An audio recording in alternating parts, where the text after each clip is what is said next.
So today, because I asked Dr. Amit that what are the common specimens or common lesions which you see here, he said that we get a lot of thyroid and brain neuropathology specimens. So we thought that we will speak on thyroid, something on thyroid cytology. Today we will just discuss about or listen about something on thyroid C cells and their proliferations, both in the reactive as well as neoplastic conditions. So the C cells were first discovered quite ahead of the fact that when it was known that calcitonin is being secreted by C cells. So almost 90 years back, C cell was discovered first by Babar et al. In 1876. And he identified that there are some group of cells which are distinct from the follicular epithelial cells. These cells, he identified that they are large, rounded, and they have oval nuclei. They were named differently as ovoid cells or interfollicular cells, cells with mitochondrial rich cells. So with different names, he first identified that there are another group of cells or another cluster of cells which are different from the follicular epithelial cells.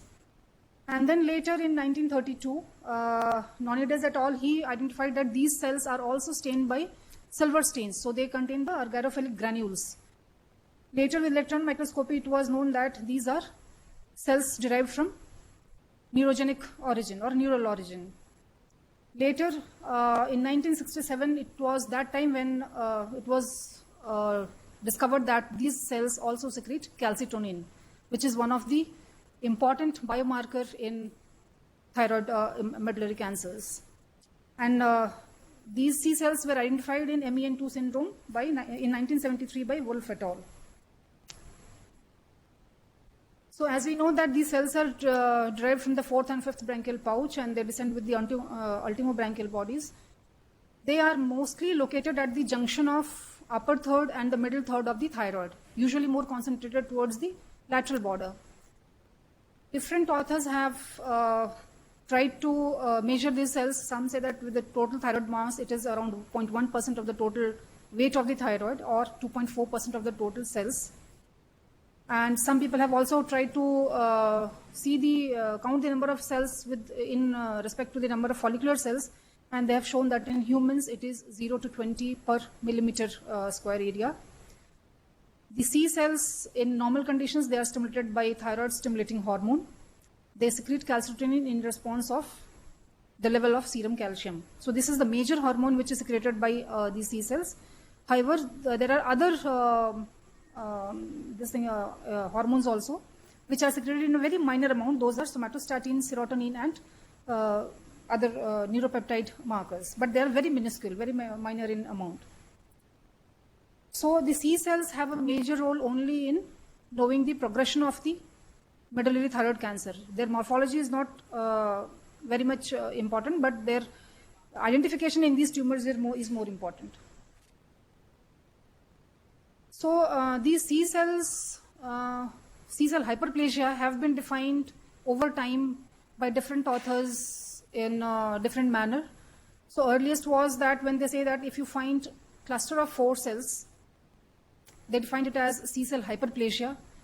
Later they said that if you find more than 6 cells per follicle, then it is C cell hyperplasia. Then later they said that if it is cluster of 20 or more cells, then it should be categorized as C cell hyperplasia. And later in the Alvarez-Saavedra et al., they said that it should be 50 or more cells per low power field. So with these each different types of criteria, you can see the incidence of the C cell hyperplasia varies. However, in the WHO 2004, they said that they classified it as nodular and diffuse and said that for the nodular C cell hyperplasia, the C cells should be more than 6 or more than 6 cells per cluster in several foci involving both the lobes. And for diffuse, they said that it should be 50 or more cells in one low power field. However, it was again revised in 2017 WHO classification, and they actually combined the both. And they said that it should be 6 to 8 cells per cluster in several foci, along with at least more than 150 or more than 50 cells per cluster. So this increase in the number of C cells could be either physiologic or neoplastic. We can see in a number of physiologic conditions also where it is increased and seen more frequently in the thyroid sections. These cells are round cells, as it was identified earlier. They have a pale cytoplasm. They are located within the follicle towards the basement membrane, but they are not attached to the basement membrane, and they don't contain any colloid. In normal conditions, or even in reactive hyperplasia, it is difficult to identify them on light microscopy. So usually they are evident or clearly visible on immunohistochemistry for calcitonin. The neoplastic C cells, they are larger. They can be round, oval, or even spindle-shaped, as we see even in medullary cancer that the cells can have variable morphology. The important thing is that they have nuclear atypia. The mild to moderate nuclear atypia is seen in these C cells. Sometimes these cells can even fill the follicle, and or they can surround the follicle as a collar-like appearance. And sometimes these cluster of cells, if they are present, they can be indistinguishable from the invasive MTC. If the clusters, like it is 50 or more than clusters, it is very difficult to say that whether it is MTC or it is a C-cell hyperplasia. So there are other features to differentiate whether it is micromedullary carcinoma or the invasive focus of MTC, or it is a C-cell hyperplasia. These neoplastic C cells are easily identifiable on H&E as compared to the physiologic C cells, because they are large, they have nuclear atypia, they have more cytoplasm. Sometimes in the sections, the problems which we can encounter are if you have islands of parathyroid glands, parathyroid cells, because sometimes we see intrathyroidal parathyroid glands. So if there is a presence of parathyroidal cells, they can confuse us because they have their pale cytoplasm, round cells. Then some tangential cut of the solid follicles. If the follicle doesn't have lumen and it is tangentially cut, we can see clusters of cells closely placed. Then if it is medullary microcarcinoma, or if it is as I said, microinvasive or small invasive deposit of medullary thyroid cancer. So these are the different conditions where we can see the reactive or the physiologic C-cell hyperplasia. It can be seen in a lot of thyroiditis, a lot of non-neoplastic or the reactive conditions, even in multinodular goiter, hyperthyroidism, sometimes in thyroid lymphomas also. In follicular lymphomas also, in the adjacent normal thyroid, we can see C-cell hyperplasia following subtotal thyroidectomies, hypergastrinemias, hyperparathyroidisms, etc. And these, the important thing to note here is that the C-cell hyperplasia in the reactive condition is not associated with RET mutations. We will discuss the RET mutations later. And their progression to cancer is very, very uncommon, very, very rare. The neoplastic C cells, they are known as primary or familial. They are clonal in origin. And these are the cells which form precursor for medullary thyroid cancer. They are associated with the different familial syndromes in medullary thyroid cancer, that is MEN2A, 2B, and the familial medullary thyroid cancer. And they have frequent association with RET mutation. So RET is one important thing in medullary thyroid cancer where it is involved in the screening of MTC. The other thing is serum calcitonin. The serum calcitonin is most commonly elevated in cases of neoplastic C-cell hyperplasia, but not in the physiologic conditions. Now these are some of the older definitions where people have identified the different patterns. They said that focal is where you see just few cells proliferating around the follicles. If there is a circumferential collar, they identified it as a circumferential, as a diffuse C cell. If it fills whole of the follicle as a nodule, they called it as nodular C cell hyperplasia. But the latest criteria in WHO 2017 is 6 to 8 cells in multiple foci along with at least one cluster of more than 50 cells per low power field. Again, here you can see these small clusters and see this diffuse C-cell hyperplasia. Here you can see that these cells have round, pale cytoplasm as compared to the thyroid follicular cells. Here we can see these neoplastic C cells. You can see these nuclear size. They have atypia, hyperchromasia. They have different shapes, so the nuclear atypia is quite visible here. They have more cytoplasm also. And if you see carefully, I think you can see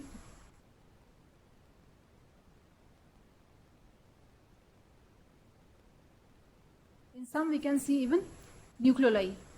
small nucleoli. This is the immunostain for calcitonnin.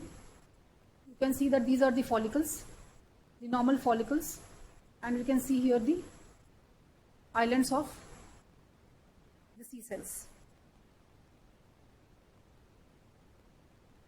Now coming to the C cell neoplasms, the C cell tumors from the C cell, they account for 3 to 12% of all thyroid tumors. So sporadic tumors account for 75 to 80% of the cases, whereas familial are in 20 to 25%. And of these familial are most of them are in the syndromes, that is MEN2A, 2B, and familial MTC. So MEN2A consists of medullary thyroid cancer, pheochromocytoma, and primary hyperparathyroidism. Whereas MEN2B consists of medullary pheochromocytoma and mucosal neuromas. And then the familial medullary thyroid cancer. Sometimes they can also present with paraneoplastic syndromes, for example, as diarrhea or as Cushing syndrome. I'll just give you some examples as a case. These are the cases from my previous institute, from SGPGI. So this is a 20-year-old male who had a swelling in the right thyroid lobe, and on cut section, this swelling was 3 into 2.5 centimeters, 3 into 3 centimeters. It was solid, grayish-white in appearance. The left lobe was, however, normal. It didn't show any lesion. Now, this is the microscopy, where we can see these infiltrated cells present in small groups and nests. They are largely monomorphic. These are the normal thyroid follicular cells, and these are the tumorous cells. In the adjacent thyroid cells, thyroid parenchyma, we could find these collections of C cells, which were categorized as C cell hyperplasia, because you can see that almost these are more than 50 cells. Again, here we can see another cluster. Immunohistochemistry in the normal parenchyma also showed this presence of C cells, or increased number of C cells. So we analyzed our data at SGPGI-MS, and we found that these sporadic, the C cell hyperplasia in the sporadic MTC is seen very less frequently as compared to the familial MTC. It was only 12%, 9 out of 71 cases in the sporadic one, whereas it was almost 75% in the familial MTC. They can be located adjacent to the tumor, or even in the normal, little far away from the main tumor, little in the adjoining normal parenchyma. Bilaterality was common more in the familial one, and atypia was again more common in the familial type. If you see the females, they have increased incidence of these familial C cell hyperplasia, and multifocality was also more common in the neoplastic type, whereas even size was also more in this. However, there was no significant difference was found in the desmoplasia, necrosis, or other poor prognostic markers.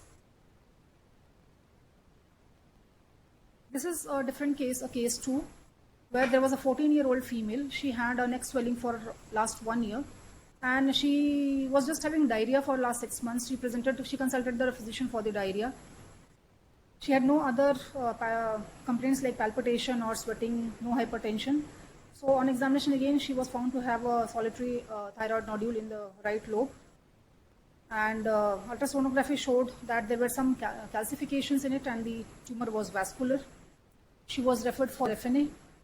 And in FNA, you can see that these are binucleated, mononucleated plasmacytoid kind of cells, eccentric nuclei, which we call it plasmacytoid. They have a granular cytoplasm, binucleated cells again, and there is nuclear pleomorphism, anaplasia in the nuclei. So it was diagnosed as medullary thyroid cancer, and later on, when serum calcitonnin was done, it was found to be quite high, in 4,000s. So as we know that it is familial, and there are modalities with which we can screen, for example, calcitonnin, measuring calcitonnin level in the siblings, or doing direct mutation. So when the history was taken, this was the index case, who had a history where her grandmother, she died 25 years back with a history of medullary thyroid cancer. She was alive, but she had a history of medullary thyroid cancer. But the father died of another metastatic cancer in the thyroid. Then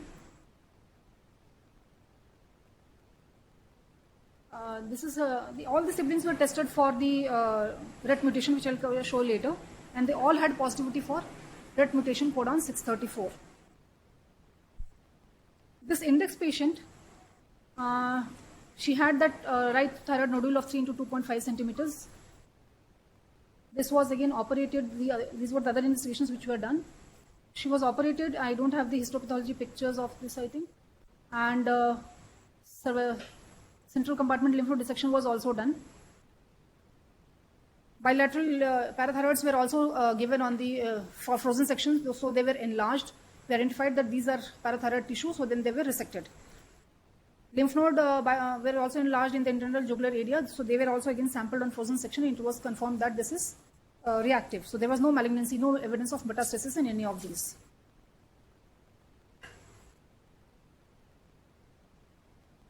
Yeah, this is this gross appearance of these this specimen. So you can see that this is the thyroid, right thyroid lobe, where it had a large nodule. This was left lobe, which had this small nodule. This was a thymus and the central compartment lymph node dissection. Yeah, this is the histology. So on histology, we had these cell nests, round, monomorphic, nest-like nested appearance, with lot of these pale pink extracellular eosinophilic material, which was positive for Congo red, and it showed apple green birefringence on polarized light. So this was positive for amyloid. Immunohistochemistry also showed positivity for calcitonin. Now the index patient was positive for 634 mutation in codon exon 11, codon 634 of the RET. Now because these tumors are familial, the other siblings are also screened for RET mutation so that they can be diagnosed early. And even without appearance of the mass, the tumor can be detected, and they can be offered the prophylactic surgery. So this was the sibling 1, the second sibling, which was again 20-year-old male. This sibling was also positive for the RET mutation. On investigation on ultrasound, this sibling also showed another small nodule, which was 1.1 centimeters in the right lobe.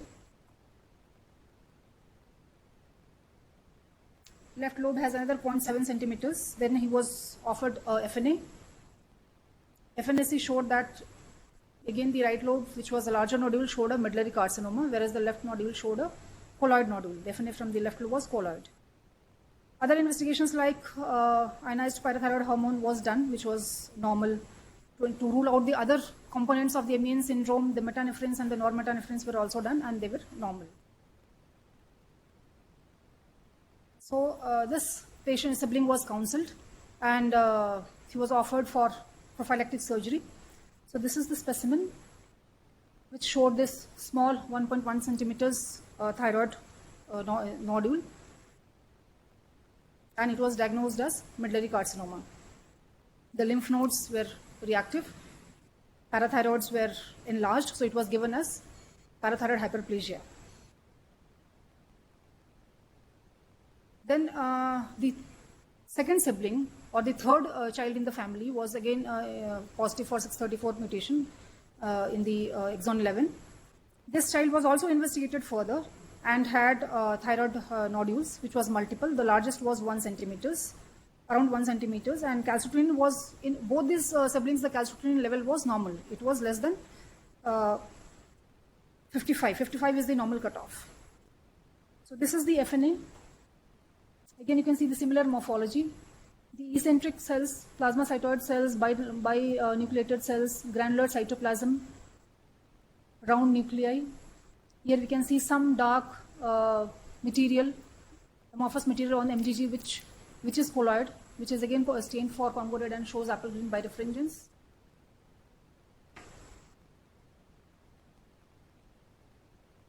This was the surgery done, and again this patient also showed the histology of medullary microcarcinoma because the nodule was small. It was around 1 centimeter, or less than 1 centimeters, I think. Then the immunohistochemistry for calcitonin was done and it was positive. So we saw the reactive proliferations of C cells, which are seen in a number of non-neoplastic conditions. We saw the malignant proliferation, that is medullary cell cancer.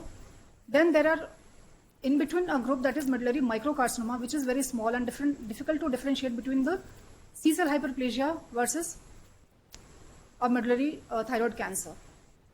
See, the cutoff at present which is given is it should be less than 1 centimeters, and it accounts for just 0.3 to 0.4% of the all nodular thyroid disease. It can be sporadic, unilateral or solitary, and most of them, the familial ones, are the bilateral, and these are associated with RET mutations. Morphologically, they show similar morphology as of the MTC or the C cells. They are round, pale granular cytoplasm, may or may not contain amyloid. So sometimes on sections it is very difficult to say that it is a medullary microcarcinoma or it is a C cell hyperplasia.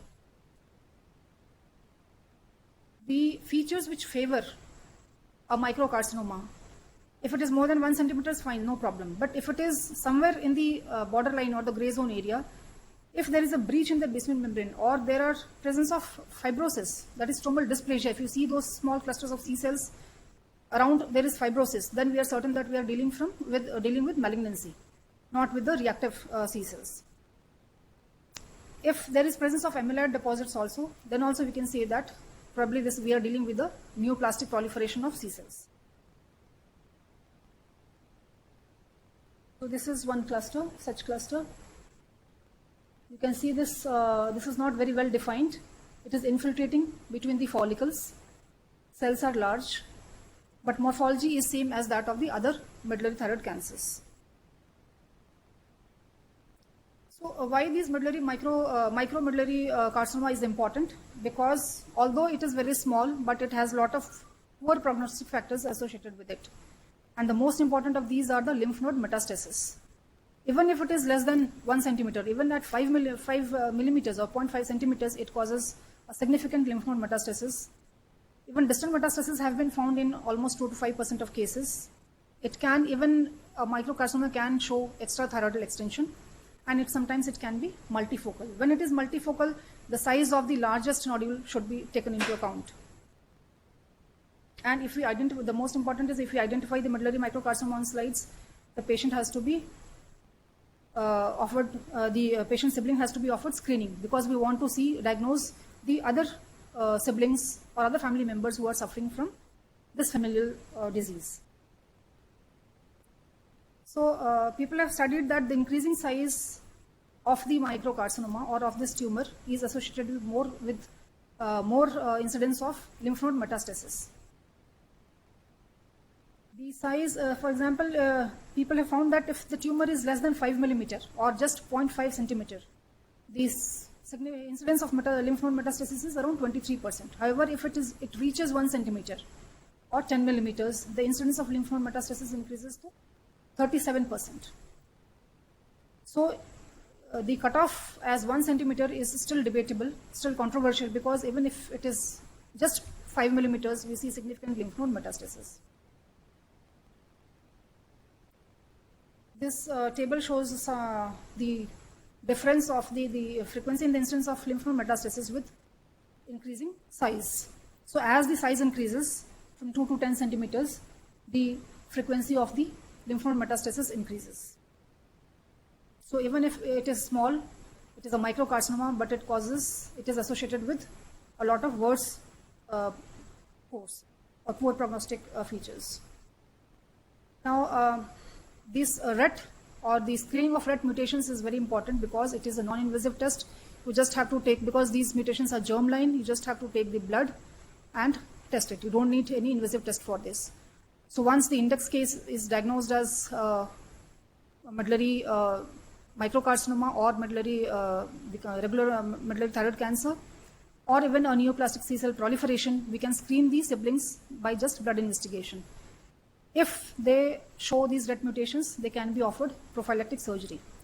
Now, this RET gene is located on the chromosome 10.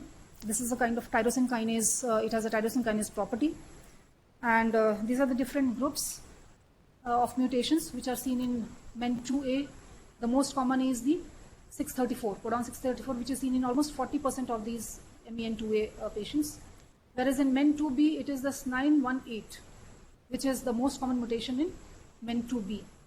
Familial has many other mutations in different codons.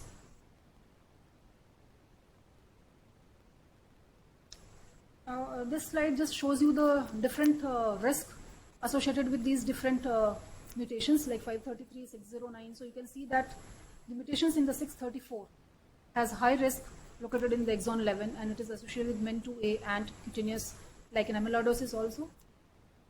Even this mutation in the exon 15, 883 is also has high risk, whereas the 918, which is seen in most commonly in the MEN2B, has the highest risk of patients developing medullary thyroid cancer. So these patients are the ones which should be offered prophylactic surgery as early as possible.